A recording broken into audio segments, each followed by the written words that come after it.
Alright, so this is going to be a video on how to replace a timing belt. Of course, there's hundreds of other videos on YouTube on how to do it. I'm just going to show you how to do it in a way that's the safest way to do it, where you're not going to screw up your engine.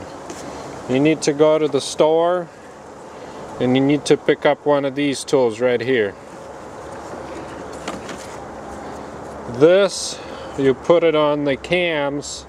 It's adjustable. It's a plastic one. It's not a very good one. Cam clamp, it's called. You can buy them off of eBay, about $30. I just rent it from O'Reilly Auto Parts. You can find it at AutoZone. And what that does is it keeps your cams locked, more or less. That way they don't move when you are removing and installing the belt. And all you got to do is slip the belt on. You're not going to worry about these changing positions because you got the cam lock right here. Cam clamp, whatever they call it. There's much nicer ones made out of metal that do a better job. And then on the bottom, in order to slip the belt in place, put it around the bottom cam, whatever crank, and use the old belt to keep the new belt in place so it's not falling down, because you don't want to move this, you don't want to put any pressure on this and move it by accident. Have this in place, have the belt on tight right here, and just slip it on.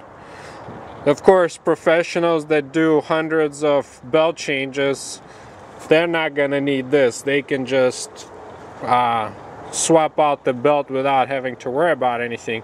But if you want to be on the safe side and you don't want to question what you did and how you did it, and is everything still in timed, this is the way to do it, if the timing has remained the same.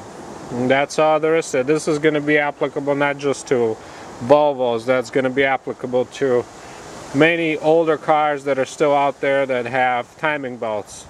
Most modern vehicles have timing chains. And timing chains do fail also, and they're much more expensive to replace because the modern engines have the timing chain inside of the engine. So whenever the timing chain guides or tensioners wear out, you have to pull out the engine and you have to take apart the engine to replace the timing chain.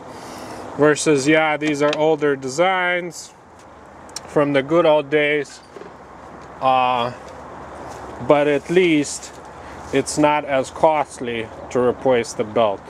So I still like these older systems that they had with the timing belts. There's the tool right there. That's what you need to use to do it right the first time and not have to worry about anything. This is what it looks like from O'Reilly Auto Parts. Pay $52, they give it to you for 48 hours, then you get yourself a refund. You know, don't forget the receipt, and that's how it works. Right here. That's all there is to it. I guess it works better on cars where the cams are closer together. But that's all you need. This is perfectly adequate for a do-it-yourselfer. And that's it. That's all I got.